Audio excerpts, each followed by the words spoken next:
जीतू भैया अक्सर कहा करते थे, हार बाहर नहीं होती, हार मन में होती है। एक छोटे से गांव में रहने वाला एक लड़का था, नाम अजय। पढ़ाई में तेज नहीं था, लेकिन सपना बड़ा था। जब भी किताब खोलता, मन कहीं और चला जाता। कभी मोबाइल, कभी डर, कभी लोगों की बातें।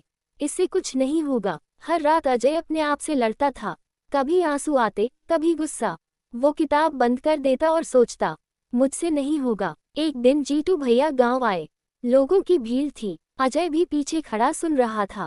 जीतू भैया बोले, जो इंसान अपने मन को एक दिशा में बांध लेता है, दुनिया उसे रोक नहीं सकती।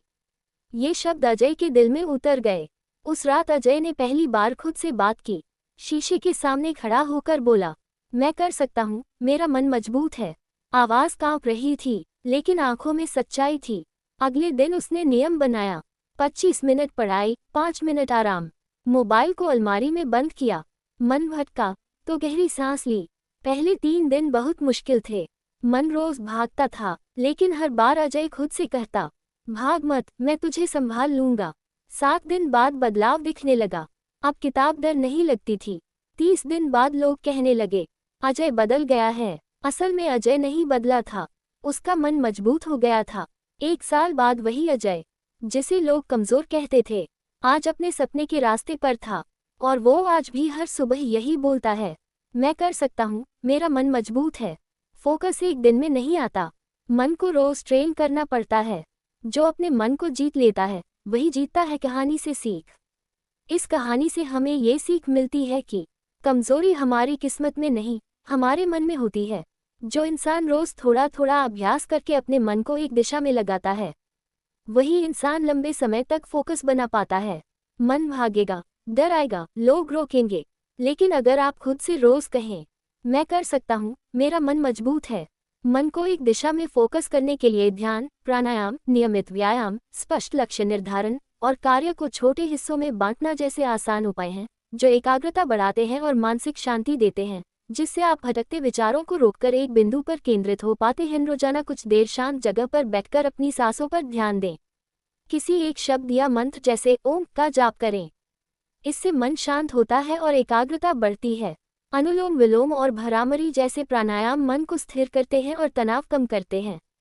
अपने बड़े लक्ष्य को छोटे छोटे, प्राप्त करने योग्य हिस्सों में तोड़ें।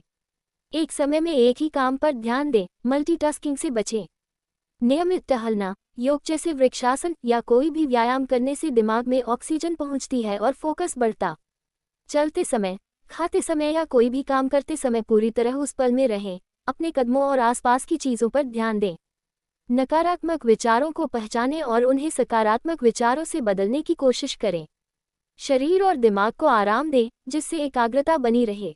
जब तक एक काम पूरा न हो जाए, तब तक अगले काम के बारे में न सोचें। इन उपायों को धीरे धीरे अपनी दिनचर्या में शामिल करें, जिससे आपका मन धीरे धीरे एकाग्र होना सीख जाएगा। नियमित टहलना, योग जैसे वृक्षासन या कोई भी व्यायाम करने से दिमाग में ऑक्सीजन पहुंचती है और फोकस बढ़ता है। चलते समय, खाते समय या कोई भी काम करते समय पूरी तरह उस पल में रहें। अपने कदमों और आसपास की चीजों पर ध्यान दें। नकारात्मकता से बचें। नकारात्मक विचारों को पहचानें और उन्हें सकारात्मक विचारों से बदलने की कोशिश करें। पर्याप्त नींद और आराम, शरीर और दिमाग को आराम दें, जिससे एकाग्रता बनी रहे। एक समय में एक काम, जब तक एक काम पूरा न हो जाए, तब तक अगले काम के बारे में न सोचें। इन उपायों को धीरे धीरे अपनी दिनचर्या में शामिल करें, जिससे आपका मन धीरे धीरे एकाग्र होना सीख जाएगा। तो धीरे धीरे मन भी आपकी बात मानने लगता है। सफलता किसी जादू से नहीं, रोज के धैर्य और अनुशासन से मिलती है। अगर यह कहानी आपके दिल को छू जाए, तो एक बार जरूर बोलिए, मैं कर सकता हूँ, मेरा मन मजबूत है। Folded hands. अगर वीडियो पसंद आए तो लाइक करें, शेयर करें, कमेंट में लिखें मैं कर सकता हूँ, और चैनल को सब्सक्राइब करना न भूलें।